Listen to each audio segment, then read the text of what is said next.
Hello, and welcome to the harbour by night, where we find Red kneeling by the water's edge, peering up at the starry sky. Doesn't look to be a cloud in the sky tonight. So, another new life, another new venture. This one you could probably see coming.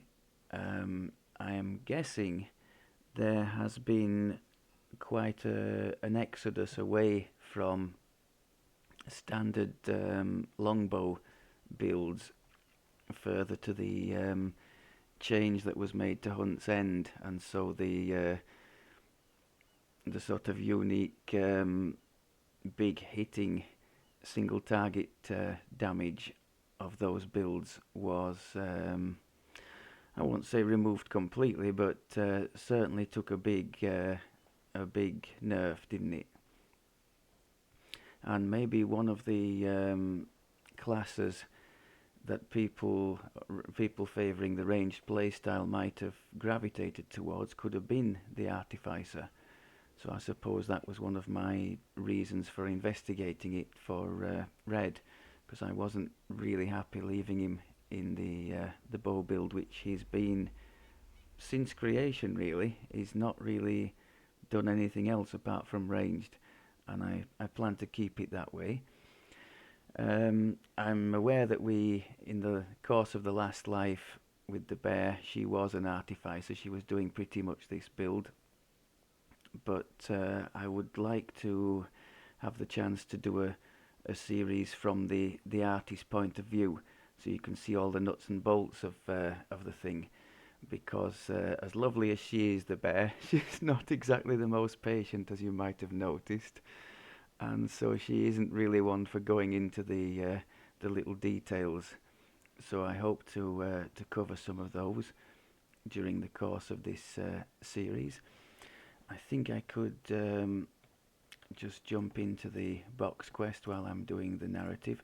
He's starting at a bit of a disadvantage this time, is Red. I'll explain why.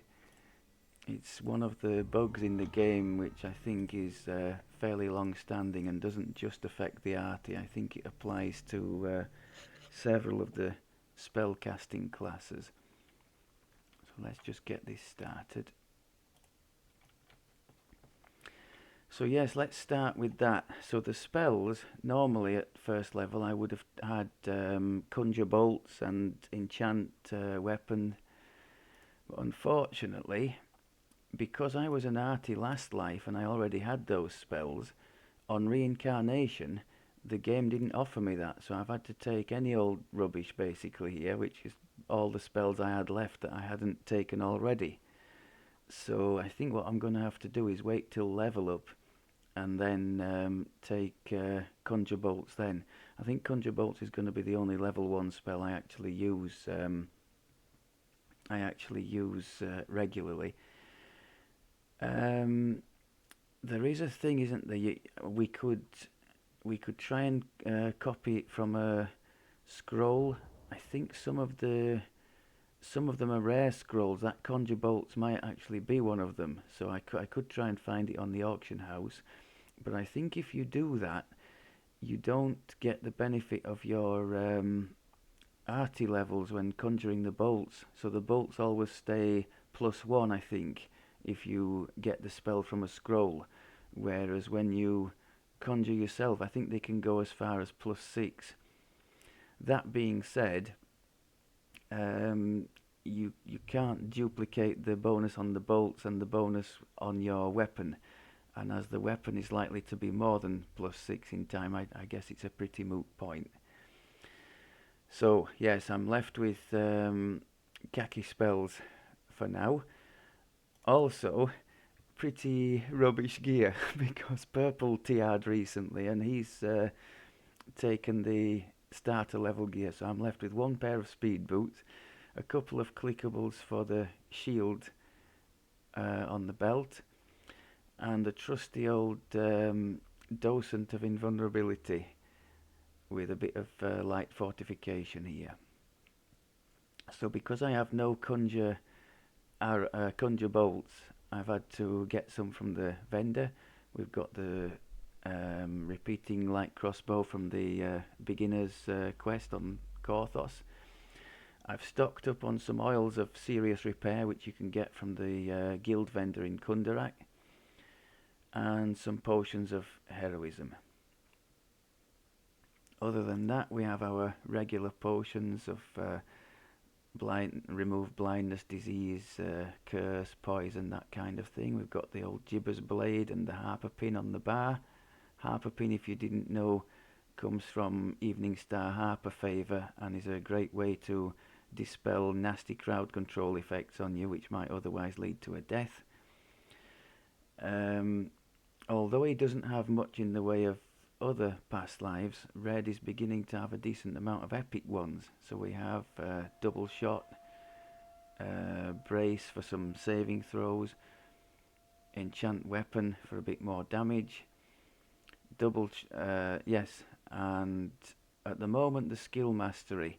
Now later on he gets some tactic related AoE attacks, and the ancient tactics can give a 6 bonus to those, so that might become more interesting than the skills one in time.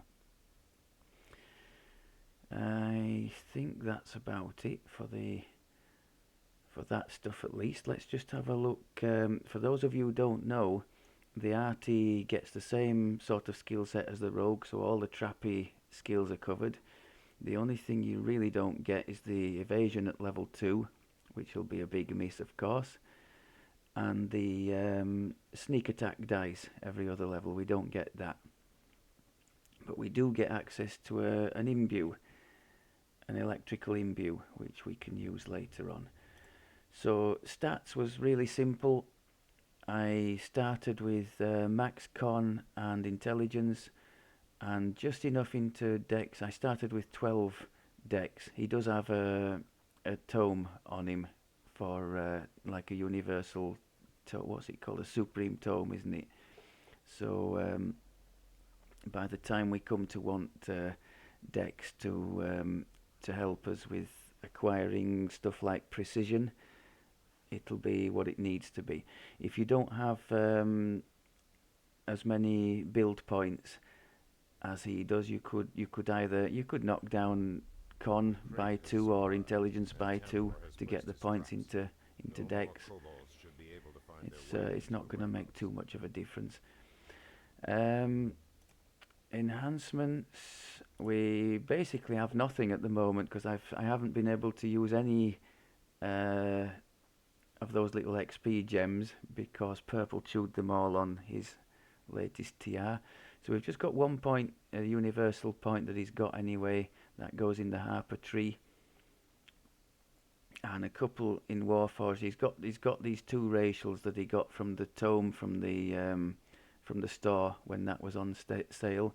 Any of you who've picked up the new expansion on pre-order will of course have 3 extra racial points on all your characters, so that's nice.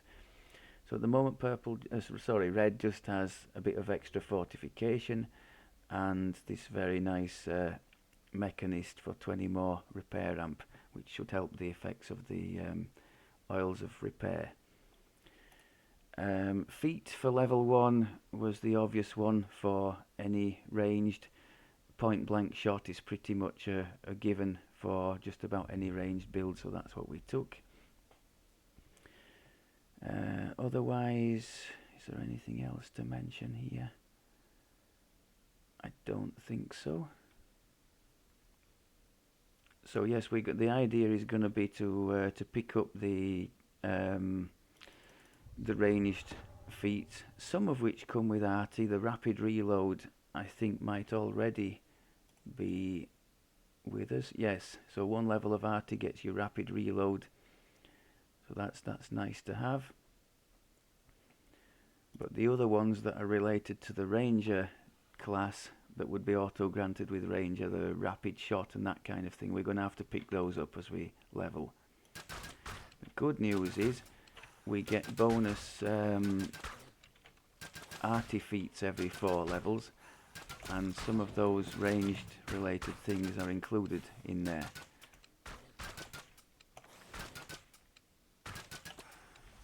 what can we conclude from this? We can conclude we are very adept at shooting down targets that can't hit back. Speaking of hitting back, hang on a minute, let's just set. I haven't seen for ages a quest entry was based on class, yes. I haven't seen for ages a Vorpal weapon drop, and I'm wondering if maybe they've knocked them out of the game. But I will still keep looking. Yes, I interrupted myself. Speaking of the shots coming back, I'm very pleased with this. A 44 armor class in what is effectively robes at level 1 is pretty unreal. He's been stacking the martial past lives on purpose just to try and get this extra layer of defense, and I figure it'll be the most influential this low down, although even at the cap in this intelligence build, so it's not pushing dex too much, he does manage a very respectable, well, for a non-tanky character, I think he gets to around the 160s, which does attract a level of misses from the trash, which, given that the trash can kill him in a couple of shots at those levels, it's very interesting to have.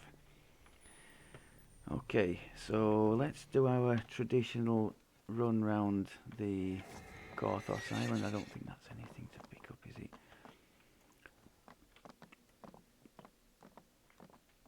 Now for the infamous Canith Crystal quest, I could use the dog hireling, couldn't I?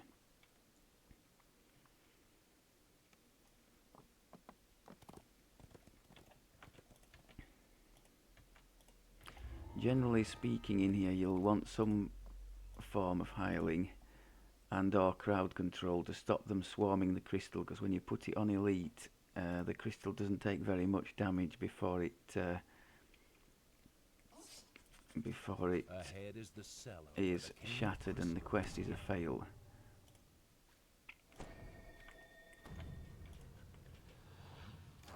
So we've set the dog to attack mode. Hopefully it'll push out and attract attention, and we can just stand here and pew pew from in front of the crystal.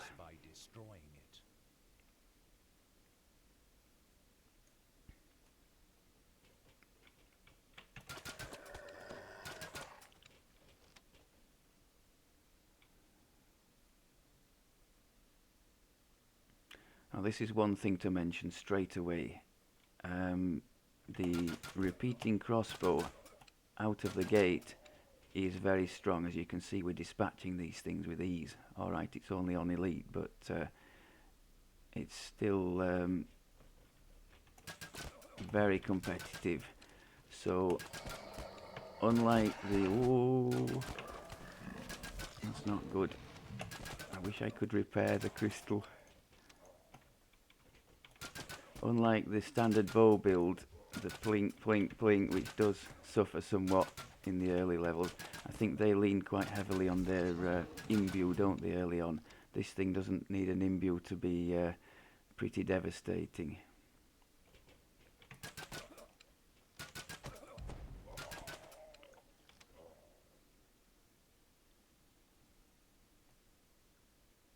I'm hoping to show during the course of this, because obviously, as you'll have noticed by now, I am alone for this life, sadly, because I know some of you do like the back and forth between other members of the bear party, as do I, but circumstances have dictated we're running this one alone. So I'm hoping to show that, unlike the standard bow, this class, either the ranged or the caster, I gather the caster is decent as well, but the ranged side is very soloable. You have slain the last cultist, thus protecting the Canith Crystal and saving Korthos. So we get just a decent amount of power to start with in the crossbow, and as we level, we get the fusillade from level 6 or 7, I think, when you just start spitting out a hail of death, and that's very early too. So power wise, you have the things to help you along extremely early, which is obviously advantageous to survival.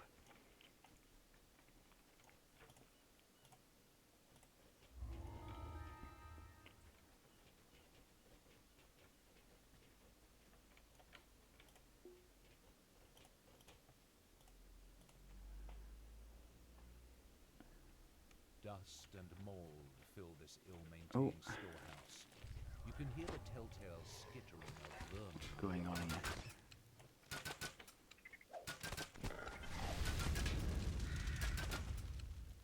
Trying to stand still. It's a good habit to get into because later we'll be stacking Archer's focus by standing still. But for now, we just don't get a to-hit penalty for moving. So that's something I need to bear in mind because I'm forever moving. This appears to be the main storeroom. It seems the villagers have been prepared. Well, the dog knocked the spider down. That was nice.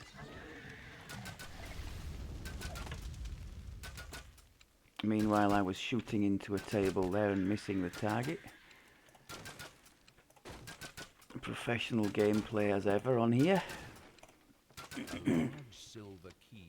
A Sahagan emerges from a hidden passage demanding a key. You mustn't let Yeah, look at that. fall into devourer hands. Pretty devastating.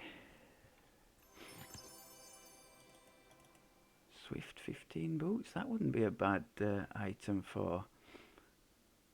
Actually, I think I'm going to take those to lessen my pain with having to click things. We're going to use them when we get to level 2.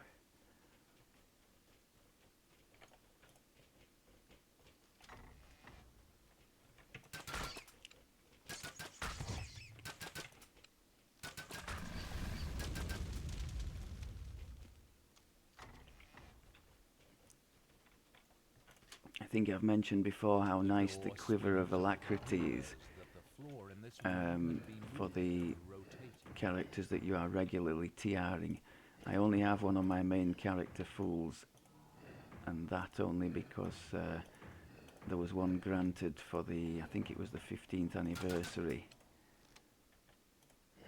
I've never actually run the heroic Abbot raid to try and get others, but it is super nice to start off with the max speed. I think now it's less painful than it was. You've got the option at level 6 of the almost max speed boots from the kind of a big deal quest. I think they give you 25%, don't they? Is it the steel weave shin guards? And then from level 8 you can put a sapphire of snow peak speed into whatever you want. Happy extra hit points, Red.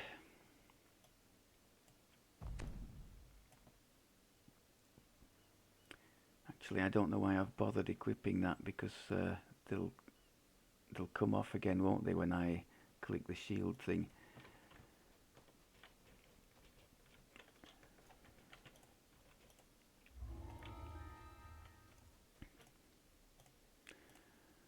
I don't know about you folks, but that's the thing I do notice. He's got the bog standard beginner's weapon, nothing by way of equipment, and he's absolutely chewing through the opponents here.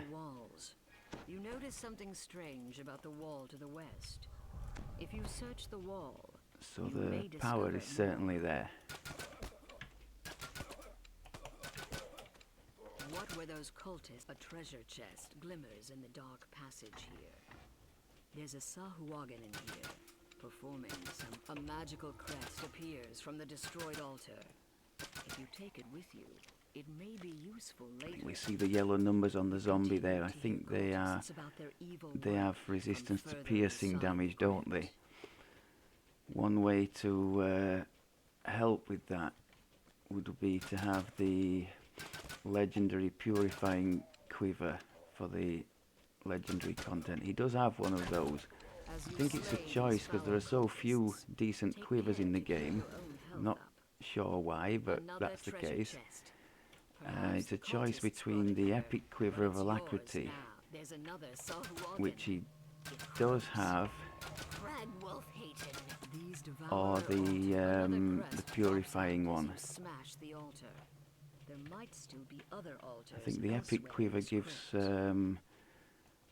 some ranged attack speed, doesn't it, as befits the name. But I've been using the purifying, I think, lately.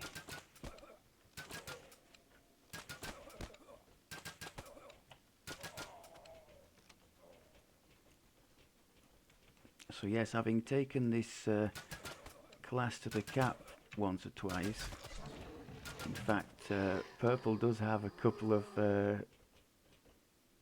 Warforged lives now for having done that. Can we see that? There you go, 2 Warforged lives.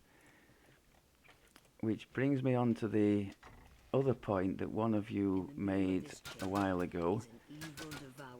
You can do the Arti with any race and totally can take advantage of the repair line of spells that the Arti gets, and the excellent reconstruct, which is like the mechanical version of the heal spell, which is just basically a one-click heal to full. It costs you a couple of feats, but on this build anyway, it's not costing too much. I think it amounts to maybe a couple of ranged power and maybe a sneak attack dice that you lose for being able to have the use of the repair spells on a fleshy character. They're called, is it Construct Essence feat? Is it Construct Essence and Improved Construct Essence? I think you can take the first one pretty early, which gives you 50% from 50% healing from the repair type stuff, and then the second one in the early teens, I think, in terms of levels, gives you the other 50%, and also the some of the other features of the Warforged. I think, like not having to breathe underwater and not being affected by certain lines of spells. I think you get the immunity to energy drain and stuff as well, so you do get some return for your 2 feats spent that way. Hero. It is on the people's lips as you walk by. A hero, I wouldn't go that Cautious far. looks have become friendly nods. Then word comes that your presence is requested in the tavern.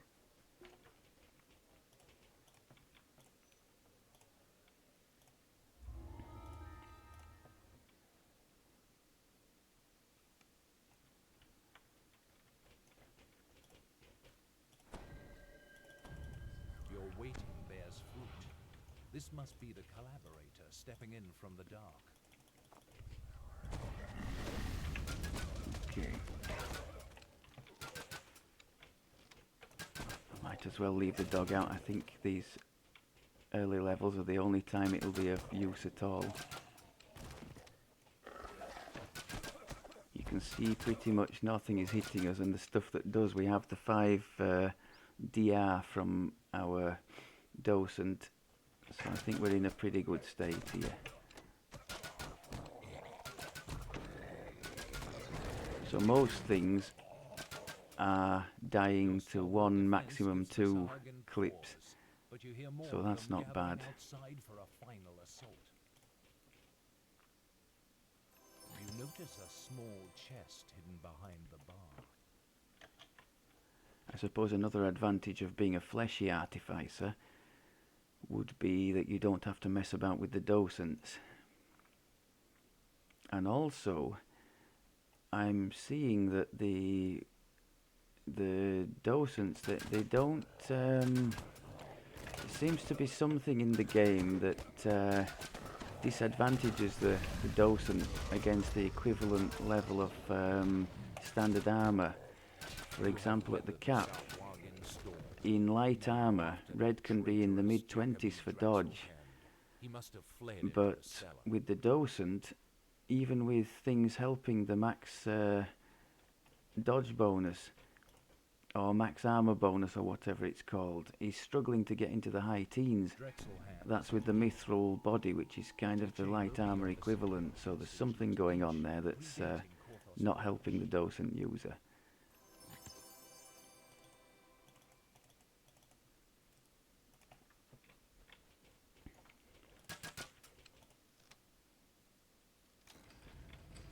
And of course it's a bit of a pain inventory and storage wise just to carry this plethora of docents just for the times when you're going to do Warforged lives.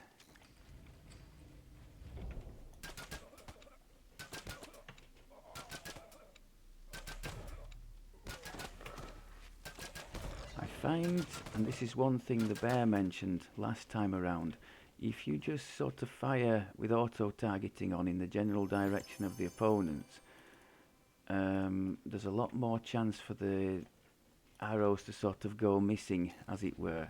I find if we tab target, like there, look, tab targeted, it's a lot more reliable, it seems to be, that it's going to hit the target. There. That measly Drexelhand has nowhere left to run. Finish it.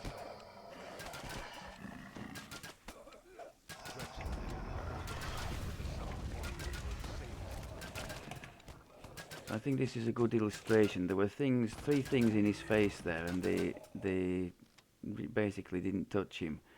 It's a good illustration of the bias that you get through stacking up the past lives, particularly the epic ones. I think they can have quite an influence on the early game. So 48 AC now, I think that's with shield running. And it's saying they're 86% dodge chance, so they're really struggling to hit him at the moment, which is of course a nice position in which to be, and feels like a fitting reward for the effort put in to acquire the past lives. Okay. I think that'll just about wrap it up for this one. I'm happy to see that we are now able to take level 2, which should mean that we can upgrade our crossbow, maybe even acquire the Conjure Bolt spell, which would be nice to empty out our cluttered inventory, and hopefully onwards and upwards from there. Thank you very much as always for looking, and I will speak to you next time. Take care.